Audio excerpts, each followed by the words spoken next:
नमस्कार दोस्तों, स्वागत है आपका स्टडी फॉर सिविल सर्विसेज में। वीडियो को पूरा देखिए। कोई भी आपका फीडबैक है, कोई सजेशन है, तुरंत वीडियो में कमेंट करके जरूर बताइए। अच्छा लगे तो वीडियो लाइक जरूर कर लीजिए और ऐसे वीडियो लगातार फ्री में पाने के लिए चैनल को तुरंत सब्सक्राइब कर लीजिए और बेल आइकन को जरूर टैप कर लीजिए ताकि आगे भी सारे वीडियो आपको मिलते रहे। यूट्यूब में फॉलो करते हैं तो प्लीज ये वाला फ्री टेलीग्राम चैनल जरूर ज्वाइन कर लीजिएगा। सारे नोटिफिकेशन, सारे अपडेट यहीं पे आते हैं, ध्यान रखिएगा। स्टडी फॉर सिविल सर्विसेज का कोई भी पेड ग्रुप अगर आपको ज्वाइन करना है तो सिर्फ 856488053096908523860455 यही नंबर है हमारे, सिर्फ जहां पे कॉल या व्हाट्सएप कर सकते हैं। इंस्टाग्राम पे हमारा पेज जरूर फॉलो कर लीजिएगा, स्टडी फॉर सिविल .सर्विसेज है। ट्विटर पे हमको जरूर फॉलो कर लीजिएगा, @study for civils है। सारे क्वेश्चन अटेम्प्ट करिए और स्कोर अपना तुरंत कमेंट करके। दोस्तों नमस्कार, स्टडी फॉर सिविल सर्विसेज में आप सभी का स्वागत है। यहाँ पे हम आरओ की जो अपनी पेड क्विज की सीरीज देख रहे हैं उसको कंटिन्यू करेंगे, अगला वीडियो देखेंगे। हमारे ग्रुप इसके लिए लेटेस्ट में भी स्टार्ट हुए हैं। अगर आप उसमें एडमिशन लेना चाहते हैं अपनी पूरी तैयारी के लिए तो डिस्क्रिप्शन बॉक्स से इस वीडियो को खोल करके देखिएगा, हमारी कॉन्टैक्ट डिटेल्स वहाँ पे प्रोवाइड की गई हैं। ठीक है, तो स्टार्ट करेंगे फर्स्ट क्वेश्चन के साथ। कहा जा रहा है इसमें दो स्टेटमेंट है, कौन से सही हैं। बहुत ध्यान से देखिए क्या पूछा गया है, सही या फिर गलत। तो पहला कथन हमारा है शिवाजी की राजधानी रायगढ़ थी। तो मराठा साम्राज्य में शिवाजी के बारे में बात हो रही है। ठीक है, तो देखिए इनका जन्म का वर्ष है 1627। ठीक है, इसको जैसे कुछ बेसिक इन्फॉर्मेशन जो है उसको याद रखेंगे आप। और इनका जो राज्याभिषेक हुआ था, ठीक है, रायगढ़ किले में जो है फर्स्ट बार हुआ 16। ठीक, और उसी क्रम में यहाँ पे जो कहा गया है कि इनकी राजधानी जो है वो रायगढ़ थी, तो ये बात यहाँ पे ठीक है। और इनकी उपाधि जो है हैंदव धर्मोधारक, ठीक है, ये वाली भी ठीक है। इसके अलावा जैसे गौ ब्राह्मण प्रतिपालक इनको कहा जाता था, क्षत्रिय कुलावंतस ऐसे करके एक शब्द था, उसको थोड़ा सर्च कर लीजिएगा चाहे तो। और सिंहासनाधीश्वर कहते थे। तो ये कई सारी उपाधियां हैं, है ना। तो दोनों ही बातें ठीक है। यहाँ पे जो है सी ऑप्शन को चुनेंगे। यहाँ पे इसको इंग्लिश में भी देख लीजिए, दोनों ही भाषाओं में जिसमें आप कंफर्टेबल हो, हिंदी या फिर इंग्लिश में, आप इसको फॉलो करें। अब शिवाजी को ही पहाड़ी चूहा या फिर मामूली भूमिया, है ना, ये कौन कहता था। ठीक, तो एक ये शब्द है और दूसरा ये है। ठीक, तो ये जो है औरंगजेब ने इनको मतलब कहा है। इनकी कुछ युद्ध वाली जो फेमस इनकी रणनीति थी उन सब कारणों की वजह से। निम्नलिखित में से कौन सी शिवाजी की पत्नी नहीं थी। तो शिवाजी की कई सारी पत्नियां हुई, तो उसमें मानबाई नामक कोई नहीं था। जैसे ये यहाँ पे 3 नाम लिखे हुए हैं, ये तीनों ही पत्नियां थीं। इसके अलावा जैसे पुतली बाई, ठीक है, और कौन था, साई बाई करके थी एक, है ना, और एक गुणवंता बाई करके थी, लक्ष्मी बाई एक इनकी पत्नी थी। कई सारे नाम है, थोड़ा डिटेल में पढ़ेंगे तो मिल जाएगा। अब है कि इसमें से किस वर्ष में शिवाजी ने सर्वप्रथम सिंहगढ़ का किला जीता था। तो इनकी जितनी भी ये कह लीजिए प्रमुख युद्ध और कॉन्क्वेस्ट हुए, इन सब के बारे में स्पेशली वर्ष पूछे जाते हैं। थोड़ा लिस्टिंग ये वाली देखिएगा। तो अगर प्रारंभिक सैनिक जीवन की इनकी बात करें तो इनका अभियान जो है बीजापुर के आदिल शाही राज्य के विरुद्ध स्टार्ट होता है। उसी क्रम में 1643 AD के अराउंड जो है ये सिंहगढ़ का किला जो है इन्होंने जीता। तो इसमें बी विकल्प को चुनेंगे। निम्नलिखित में से कौन सा अंग्रेज प्रतिनिधि शिवाजी के राज्याभिषेक में उपस्थित था। तो कोरोनेशन की जैसे अभी हमने बात की, 2 बार इनका कोरोनेशन होता है, एक जून 1674 में, दूसरा सितंबर 1674 में। ठीक है, तो फर्स्ट टाइम की जो बात कर रहे हैं। तो उसी क्रम में यहाँ पे अंग्रेज प्रतिनिधि एक था, ये हेनरी ऑक्सेनडेन, ऑप्शन बी। ठीक है, तो उसकी उपस्थिति थी। तो इस तरह के फैक्ट्स भी पूछे जाते हैं, ध्यान रखेंगे। शिवाजी के अष्टप्रधान प्रशासन में शुरू-नवीस तथा चिटनिस, ये 2 अलग अलग शब्द हैं, किसे कहा जाता था। तो केंद्रीय प्रशासन जो शिवाजी के टाइम पीरियड पे था, एक काफ़ी मतलब उत्कृष्ट माना जाता है उसे। तो उसमें 8 प्रमुख जो है, जैसे आज की डेट में काउंसिल ऑफ मिनिस्टर्स होती हैं तो कुछ वैसे समझ सकते हैं। तो उसी में 8 प्रमुख जो पदधारी होते थे, उसमें से सचिव जो है, सचिव के लिए शुरू-नवीस तथा चिटनिस ये शब्द इस्तेमाल होते थे। और इनका प्रमुख कार्य क्या होता था, तो ये जो शाही पत्र व्यवहार होता था उसके लिए उत्तरदायी थे। अगला है शिवाजी के सैन्य प्रशासन में कारकुन, जो कि किले के गोदाम का अधिकारी होता था, किस जाति का होता था। तो देखिए एडमिनिस्ट्रेशन को जब आप डिटेल में पढ़ेंगे तो कई सारे फैक्ट आपको पता चलेंगे। तो उसी क्रम में यहाँ पे जो शिवाजी का कह लीजिए मिलिट्री एडमिनिस्ट्रेशन था, तो उसके रेफरेंस में जो कई किले होते थे वहाँ पे गोदाम होता था, ठीक है, स्टोर हाउस कह लीजिए, स्टोर रूम। तो उसका जो अधिकारी होता था उसको कारकुन कहते थे, और स्पेशली वो कायस्थ होता था, ठीक है, जाति के हिसाब से। शिवाजी के बाद के शासकों में से किसने सेना करते, जिसका अर्थ है सेना को संगठित करने वाला, इस नाम का एक नया पद गठित किया। तो मिलिट्री एडमिनिस्ट्रेशन के रेफरेंस में सेना करते के पद का प्रावधान किया गया था शाहू जी के द्वारा। ठीक है, इनका समय काल है 1707 से लगभग 1749 तक। ठीक, निम्नलिखित में से कौन सा मराठों के पतन का कारण नहीं था? ठीक है, बहुत ध्यान से देखिए, 4 कारण लिखे हैं। तो इनकी गुप्तचर प्रणाली जो है कुशल थी, लेकिन उसने विश्वासघात नहीं किया था। ठीक है, ये ऐसा कारण नहीं इनके पतन का।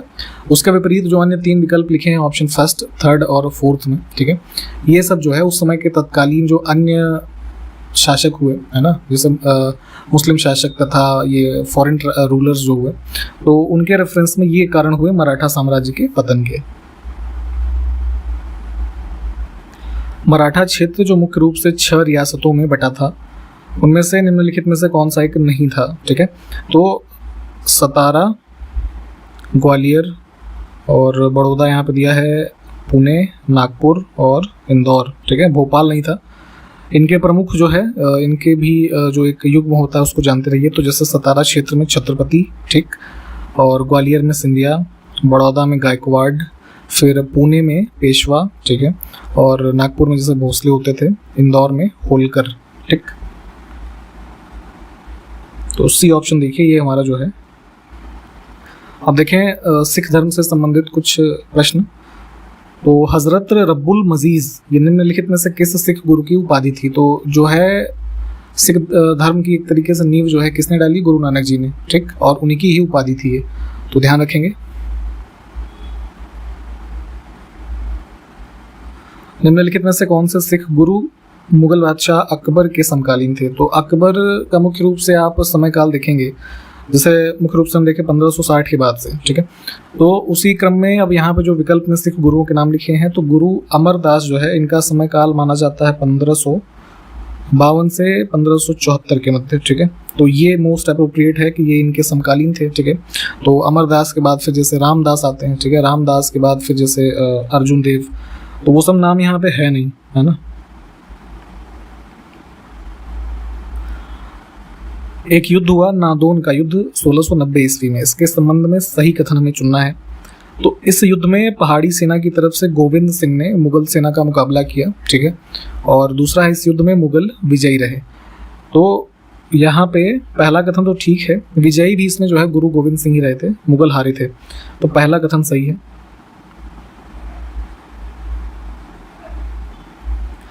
अब देखें 1763 से 1773 के बीच, यानी कि 10 वर्षों के मध्य पंजाब के रीजन में छोटे छोटे कुछ सिख राज्यों की स्थापना हुई, जिन्हें क्या कहा गया? मिसल, है ना। इस तरह के क्वेश्चंस आपने शायद अगर प्रीवियस ईयर के देखे होंगे तो आयोग ने पूछे हुए हैं।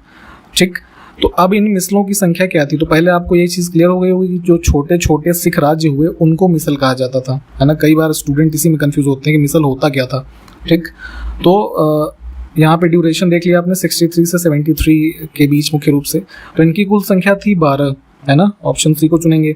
और 12 में भी जो है 5 सबसे शक्तिशाली जो स्टेट्स हुए, यानी कि मिसल हुई, कौन कौन से थे? जैसे भंगी, आलूवालिया, सुकरचकिया और एक क्या था, कन्हैया। ठीक है, और नक्कई। ठीक है, ये 5 थे मुख्य रूप से, तो इनके नाम ध्यान रखेंगे। निम्नलिखित में से कौन सी घटना गुरु गोविंद सिंह से संबंधित नहीं है, यानी कि उनके जो शासनकाल या समय काल है उसके मध्य वो नहीं हुई होगी। ठीक, तो अंतिम गुरु थे ये, तो इसमें खालसा पंथ, पाहुल प्रणाली की स्थापना, कृष्णावतार तथा जफरनामा की रचना, ये सब चीज़ें की गई थी। ठीक, और अगर हम बात करें ये अकाल तख्त की स्थापना, तो ये गुरु हरगोविंद के समय का है, जिसके दौरान अकाल तख्त की स्थापना हुई और सिखों को एक सैनिक जाति के रूप में बदलने का काम किया गया मुख्य रूप से। तो इस चीज़ को ध्यान रखेंगे। अब यहाँ पे जितने भी इवेंट्स हैं, ठीक है, इनको डिटेल में आप लोग पढ़ते रहिए। मध्यकाल में शेख उल हिंद की पदवी किसे प्रदान की गई? ये टाइटल्स काफ़ी इंपॉर्टेंट होते हैं, यूपीपीएससी आयोग की आदत है इस तरह की चीज़ें पूछने की। तो जो है ये शेख सलीम चिश्ती की जो है उपाधि थी, टाइटल। अब देखें सल्तनत टाइम पीरियड में दीवान ए इस्तिहाक नामक विभाग की स्थापना की गई थी। ठीक, तो इसको किसने इस्टेब्लिश किया था? फिरोज शाह तुगलक ने किया था। और मुख्य रूप से ये किस चीज़ से संबंधित है ये डिपार्टमेंट? तो ये जैसे पेंशन जो होती थी ना, पेंशन से संबंधित विभाग था। इसमें देखिए खुर्दा का युद्ध जो 1795 का है उससे संबंधित गलत कथन को हमें देखना है। बहुत ही ध्यान से देखा करिए, इस चक्कर में बहुत बार गलत हो जाता है क्वेश्चन। ठीक, हमसे पूछा क्या गया है कि खुर्दा का युद्ध, तो देखते हैं। इसमें ये युद्ध जो है उस समय निज़ाम और मराठा के बीच में हुआ था, ये बात तो ठीक है। यह युद्ध अनिर्णायक रहा था, यानी कि कोई डिसीजन इसमें नहीं आया, ये बात गलत है इसमें। ठीक है, जो है ये निज़ाम हारे थे और मराठास जो है वो जीते थे, तो इस वजह से दूसरा गलत हो जाएगा हमारा। ठीक, अब कुछ स्थापत्य हैं तथा निर्माणकर्ता के संबंध में गलत युग में देखना है। मुगल टाइम पीरियड, दिल्ली सल्तनत में देखें कई सारे स्ट्रक्चर्स बने। ठीक, उसी क्रम में आदिलाबाद का मकबरा औरंगजेब से नहीं बल्कि ये मोहम्मद बिन तुगलक के टाइम पीरियड का है। ठीक, ये वाला गलत हो जाएगा, बाकी की चीज़ें ठीक है, इनको देख लीजिए। विदेशी यात्री डायमेकस को इसमें से किस देश के शासक ने एंटियोकस प्रथम के द्वारा, मतलब एंटियोकस प्रथम जो है बेसिकली ये सीरिया का था। ठीक है, तो इसने ही बिंदुसार के दरबार में डायमेकस को भेजा था, वही बात यहाँ पे पूछी गई है। भारत आने वाले प्रमुख विदेशी यात्रियों में से कौन अरबी नहीं था? ठीक है, अरब रीजन से आने वाले इसमें जो है सुलेमान अल बिलादुरी, अल मसूदी, ठीक है, ये सारे ही हैं। इसमें अब्दुल रज़ाक जो है देवराय सेकंड के टाइम पीरियड भी आता है, तो ये बेसिकली पर्शियन था ना। मध्यकालीन राज्य बरार, इसकी स्थापना फतेह उल्लाह इमद शाह, ये शासक का नाम है, इनके द्वारा किस वर्ष में की गई थी? तो देखिए कई सारे छोटे छोटे जैसे राज्य कह लीजिए, ठीक है, जो बीजापुर, अहमदनगर, बरार, गोलकुंडा, बीदर है ना, ये सब, तो उसी में से एक ये बरार भी है। 1490 है ना, ऑप्शन फर्स्ट ही करेक्ट है। दो स्टेटमेंट है, सही को देखना है। फ्रांसीसी यात्री टावर्नियर ने शाहजहां के शासनकाल में भारत की यात्रा की। फ्रांसीसी था ये, ठीक है, इसको भी ध्यान रखिएगा। और इसने अपनी यात्रा का विवरण जो है ट्रैवल्स इन इंडिया नामक पुस्तक जो इसने लिखी उसमें किया है, तो दोनों बातें यहाँ पे ठीक हैं। दो स्टेटमेंट फिर से है, यहाँ पे हमको गलत को देखना है। ठीक, खालसा पंथ के संबंध में, तो देखिए खालसा का अर्थ होता है, मतलब खालसा शब्द का ही जो है एक अर्थ क्या होता है, शुद्ध या फिर विशेष, तो ये बात बिल्कुल ठीक है। दूसरा है खालसा पंथ की स्थापना के बाद से जो सिख पुरुष अनुयायी थे वो अपने नाम के आगे सिंह लगाने लगे। तो जैसे सिख धर्म में देखेंगे मैक्सिमम लोगों के नाम के आगे आपको सिंह मिलता है ना, तो वहीं से ये परंपरा शुरू हुई। और खालसा कब स्टार्ट हुआ था? जो है 13 अप्रैल 1699, ठीक है, किसने किया था? गुरु गोविंद सिंह ने। इस चीज़ को ध्यान रखेंगे, तो दोनों बातें यहाँ पे ठीक हैं, तो गलत कुछ भी नहीं है।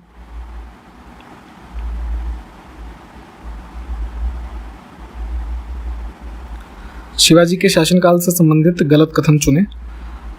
तो पहला है शिवाजी भू राजस्व से निम्न आय ही प्राप्त करते थे। तो देखिए इस शासनकाल में देखेंगे तो लैंड रेवेन्यू जो है उससे इनकम बहुत कम होती थी, ये बात बिल्कुल ठीक है ना। और दूसरा है शिवाजी की आय का मुख्य स्रोत चौथ एवं सरदेशमुखी थे। तो ये जो क्या है, दो प्रकार के स्टेट इम्पोज्ड टैक्स होते थे। चौथ में क्या होता था कि ऐसे व्यक्ति जो अपनी आय का 1/4 भाग राज्य को देते थे, तो उनको मराठा लूट मार से है ना मुक्ति मिल जाती थी, उन पे कोई ऐसे लूट मार नहीं होती थी।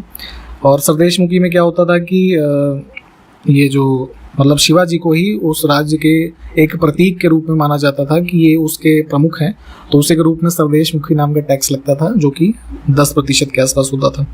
तो दोनों बातें ठीक थी, इसमें गलत कहाँ कुछ भी नहीं है। इसमें देखें शेषनाग झील किस राज्य में स्थित है? हालांकि राज्य नहीं, इसमें केंद्र शासित प्रदेश है ये, ठीक, जम्मू कश्मीर। जैसे शेषनाग झील, डल झील, ठीक है, ये सब काफ़ी फेमस हैं। उसके अलावा जैसे जम्मू कश्मीर की और हम बात करें तो ये आपका एक मानसबल लेक है, ठीक है, और एक नगिन करके लेक है। ये सब इंपॉर्टेंट लेक्स हैं यहाँ की, तो ऐसी लिस्टिंग्स भी पढ़ें एक बार। इसमें से कौन सा युग्म सही सुमेलित नहीं है? फिर से कुछ लेक्स हैं और राज्य। तो देवताल झील हिमाचल प्रदेश नहीं, उत्तराखंड में स्थित है। उत्तराखंड की झीलों में एक कॉमन बात होती है, देखेंगे आप, झील के नाम में ताल लगा होता है, ठीक है, जैसे नैनीताल, देवताल, भीमताल, सात ताल, नौगछिया ताल, ये सब चीजें हैं।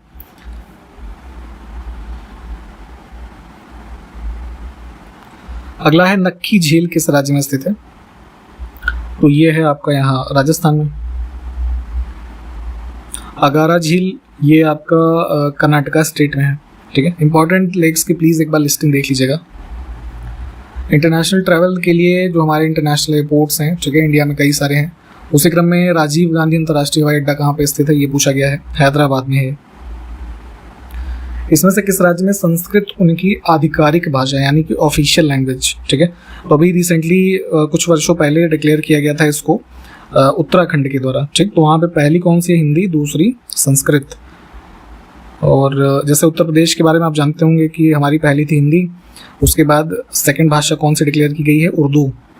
इसको भी ध्यान रखना है, किस वर्ष में किया गया जरा इसको कमेंट करिए, ये सब चीज़ें पहले मैंने बता रखा है। इसमें से अंग्रेजी भाषा किस राज्य की राजभाषा है, तो इंग्लिश जो है यहाँ की नागालैंड की है।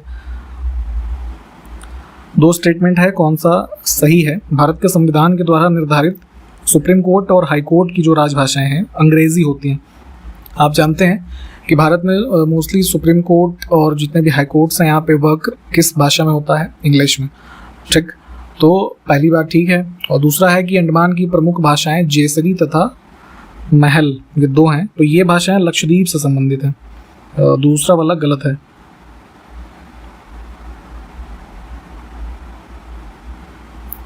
कुछ कथन है हमारे पास, कौन सा सही नहीं है। देखिए दो चीज़ें इन्होंने इसमें ही बता दी।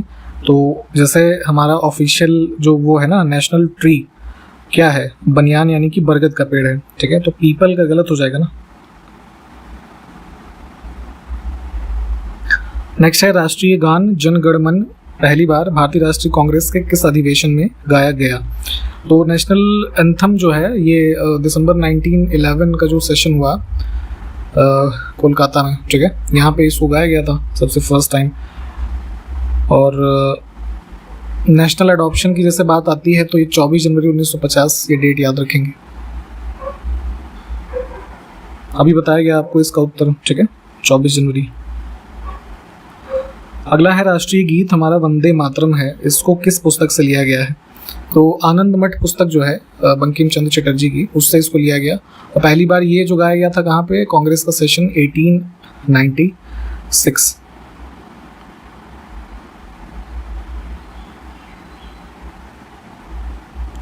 भारत का राष्ट्रीय कैलेंडर किस संवत पर आधारित है। तो शक संवत वाला जो कैलेंडर है जिसमें पहला महीना हमारा चैत्र से स्टार्ट होता है, ठीक है, वो हमारा जैसे भारत सरकार का नेशनल कैलेंडर माना जाता है, ठीक है। ऑप्शन सी को चुने, बी को चुनेंगे, ठीक। और इसमें ये इसकी डेट याद रखिएगा, ठीक है, इसको कब अपनाया गया था, ठीक है। तो डेट ये है 22 मार्च 1957, ठीक। राष्ट्रीय ध्वज का डिजाइन किस तिथि को अपनाया गया था। वर्तमान में हमारा जो तिरंगा झंडा है तो ये जो भी इसका वर्तमान स्वरूप आप देखते हैं 22 जुलाई 1947। ये डेट्स काफी इंपॉर्टेंट है, पूछी जाती हैं। निम्नलिखित में से कौन सा व्यक्ति कभी भी भारत का मुख्य चुनाव आयुक्त नहीं रहा है, ठीक। चीफ इलेक्शन कमिश्नर की बात हो रही है। तो जैसे आज़ादी से लेकर के मतलब जो सबसे पहले हमारे मुख्य चुनाव आयुक्त हुए सुकुमार सेन थे, ठीक है। यहाँ पे सुनील अरोड़ा जो है ये 23वें चुनाव आयुक्त थे, मुख्य चुनाव आयुक्त। सुबीर दत्ता कोई नहीं थे, ठीक है। सुशील चंद्रा जो है ये भी 24वें बने। अभी वर्तमान में कौन है, राजीव कुमार, ठीक, 25वें है ये। नेक्स्ट है महानदी का उद्गम स्थल कहाँ से है, ठीक है। तो यहाँ पे देखेंगे ये दंडकारण्य प्लेट्यू, ठीक है, रायपुर के पास से, ऑप्शन बी। नेक्स्ट है विश्व की सबसे बड़ी झील कौन सी है।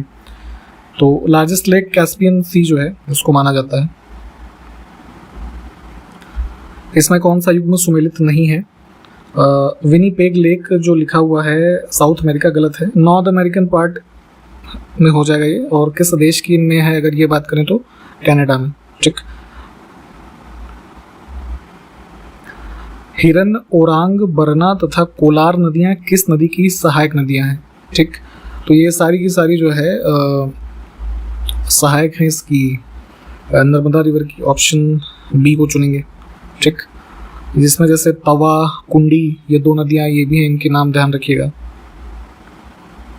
अब हमारे कुछ लौह इस्पात के कारखाने हैं तथा उनसे संबंधित राज्यों का कौन सा युग्म सही सुमेलित नहीं है। स्टील फैक्ट्रीज के बारे में पता होनी चाहिए, खास करके जो मेजर हैं। तो यहाँ पे देखेंगे बर्नपुर जो तमिलनाडु लिखा है ये गलत हो जाएगा, ये इसमें वेस्ट बंगाल में है, 1937 में स्टैब्लिश की गई थी। नेक्स्ट है घटप्रभा, मालप्रभा, तुंगभद्रा आदि किस नदी की सहायक नदियां हैं। ठीक है, तो ये जो है ऑप्शन सी कृष्णा की है यहाँ पे। अब यहाँ पे हमारे पास कुछ संस्थाएं हैं और उनकी स्थापना का जो वर्ष है तो कौन सा युग्म उस रेफरेंस में सही नहीं है। ठीक है, तो इसमें देखेंगे सिडबी जो है ना, small industries development bank of India, इसकी स्थापना 1990 में हुई है। ठीक है, और इसका हेडक्वार्टर कहाँ पे है? लखनऊ में, इसको भी ध्यान रखेंगे। तो ये वाला गलत है, बाकी के सब ठीक है, इनको देख लीजिए। गिर नस्ल की गायें किस क्षेत्र में पाई जाती हैं? तो काफ़ी एक उन्नत वैरायटी मानी जाती है गिर, है ना, मिल्क वगैरह के रेफरेंस में। मुख्य रूप से गुजरात इनका रीजन है, ऑप्शन बी को चुनेंगे। इसको जैसे